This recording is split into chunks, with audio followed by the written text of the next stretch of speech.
Celui qui est aimé par Allah subhanahu wa ta'ala a tout gagné. A tout gagné parce qu'il réussira sa vie ici-bas et dans l'au-delà, incha'Allah. Dans cette vidéo, je vais vous donner 5 signes qui indiquent qu'Allah subhanahu wa ta'ala vous aime.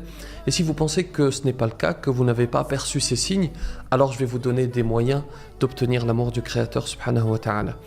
Pour terminer cette petite introduction, je sais que le générique a manqué à beaucoup parmi vous, alors le revoilà, à tout de suite.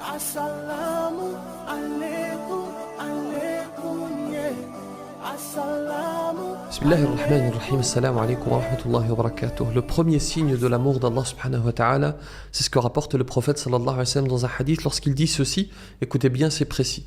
Lorsqu'Allah subhanahu wa ta'ala aime un serviteur, il le protège de la vie d'ici-bas comme l'un d'entre vous protège son proche qui est malade d'être touché par de l'eau. Alors, je vais détailler bien sûr. Il vous est peut-être déjà arrivé de vouloir quelque chose de ce bas monde. Vous le voulez avec insistance, mais vous ne l'avez pas. Vous vous mobilisez corps et âme pour l'avoir et au final vous ne l'avez pas et vous ne comprenez pas pourquoi. En fait, Allah subhanahu wa ta'ala vous a protégé en vous en privant. Et cette chose que vous désirez, elle était peut-être même halal. Regardez l'exemple qui est donné dans le hadith. Lorsqu'Allah subhanahu wa ta'ala aime un serviteur, il le protège de la vie d'ici-bas, comme l'un d'entre vous protège son proche qui est malade, d'être touché par de l'eau. Parfois, lorsqu'on est malade, qu'on a une blessure par exemple, il faut éviter de mettre de l'eau sur cette blessure pour éviter d'aggraver le cas, pour éviter l'infection.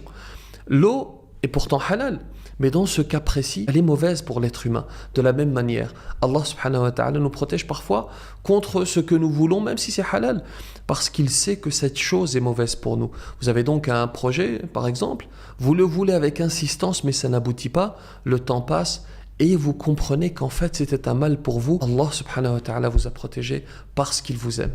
Deuxième signe, le prophète sallallahu alayhi wa sallam dit dans un hadith, إِذَا أَحَبَّ اللَّهُ عَبْدًا أَعْطَاهُ الرِّفْقِ. Lorsqu'Allah subhanahu wa ta'ala aime un serviteur, il lui donne al-rifq, c'est-à-dire l'indulgence, la gentillesse. Il dit dans une autre version que rapporte Ahmad, Inna Allah idha ahabba ahla baytin adkhala alayhim al-rifq. Lorsqu'Allah subhanahu wa ta'ala aime les membres d'un foyer, il fait entrer dans ce foyer de l'indulgence, de la gentillesse. Si vous constatez sincèrement que vous êtes indulgent, qu'il y a de la gentillesse entre les membres de votre famille, alors c'est un signe de l'amour d'Allah subhanahu wa ta'ala, comme le dit le prophète sallallahu alayhi wa sallam. Sinon, si ce n'est pas le cas, alors ne baissez pas les bras et essayez d'obtenir l'amour d'Allah subhanahu wa ta'ala, comme on le verra dans un instant, et il mettra de la douceur, il mettra de l'indulgence dans votre cœur, incha'Allah. Troisième signe qu'Allah vous aime, l'amour des gens. Alors ce n'est pas toujours le cas, mais généralement celui qu'Allah aime, les gens l'aiment aussi. Parce que le prophète sallallahu alayhi wa sallam dit dans un hadith, certes lorsqu'Allah subhanahu wa ta'ala aime un serviteur, il appelle l'ange Jibril et dit, certes j'aime un tel, alors aime-le. Alors Jibril va l'aimer. Puis il appelle dans les cieux, certes Allah aime un tel, alors aimez-le. Et les gens des cieux vont l'aimer et on favorise son acceptation sur la terre. Tous les gens ne peuvent pas vous aimer, bien sûr. Ce n'est pas ce qui est dit ici. Mais on comprend bien l'expression « les gens l'aiment », c'est-à-dire qu'il y a une sorte d'acceptation autour de vous. Les gens aiment être avec vous. Les gens vous invitent et ils sont tristes lorsque vous ne venez pas, etc. Voilà donc les 3 signes. Alors, si vous ne vous reconnaissez pas dans ces 3 signes, si vous ne percevez pas ces 3 signes plutôt, pas d'inquiétude, pour au moins 3 raisons. D'abord, cette liste n'est pas exhaustive, n'est pas complète. Ensuite, ce ne sont que des signes. On ne peut pas dire précisément telle personne est aimée par Allah ou telle personne ne l'est pas. Seul Allah subhanahu wa ta'ala peut le dire avec précision. Et enfin, voilà 3 manières d'obtenir l'amour d'Allah subhanahu wa ta'ala. Vous allez voir, c'est très simple en théorie. Le plus dur reste toujours la pratique. Le premier des moyens, c'est le fait de suivre le prophète sallallahu alayhi wa sallam. Allah subhanahu wa ta'ala dit dans le Coran, قُلْ إِن كُنْتُمْ تُحِبُّونَ اللَّهَ فَاتَّبِعُونِي يُحْبِبْكُمُ اللَّهُ وَيَغْفِرْ لَكُمْ ذُنُوبَكُمْ وَاللَّهُ غَفُورٌ رَحِيمٌ.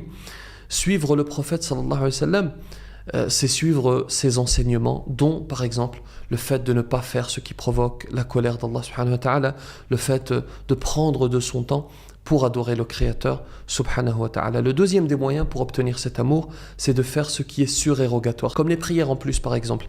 Allah subhanahu wa ta'ala dit dans un hadith qudsi, mon serviteur ne cesse de s'approcher de moi par les œuvres surérogatoires jusqu'à ce que je l'aime. Voilà un moyen concret. Faire des prières en plus des 5 prières obligatoires, faire du dhikr, réciter le Coran aussi souvent que possible, etc. Vous connaissez bien sûr tout ce qui est surérogatoire. Troisième moyen d'obtenir l'amour d'Allah subhanahu wa ta'ala, le fait de s'aimer les uns les autres pour Allah subhanahu wa ta'ala et non pas pour un intérêt quelconque. Il dit subhanahu wa ta'ala dans un hadith qudsi, dans une narration sacrée, nécessaire est mon amour pour ceux qui s'aiment les uns les autres en moi. Qu'Allah subhanahu wa ta'ala nous accorde son amour. N'hésitez pas à mettre en commentaire d'autres signes de l'amour d'Allah subhanahu wa ta'ala si vous en connaissez et que vous en êtes sûr. Je passerai pour répondre et pour confirmer.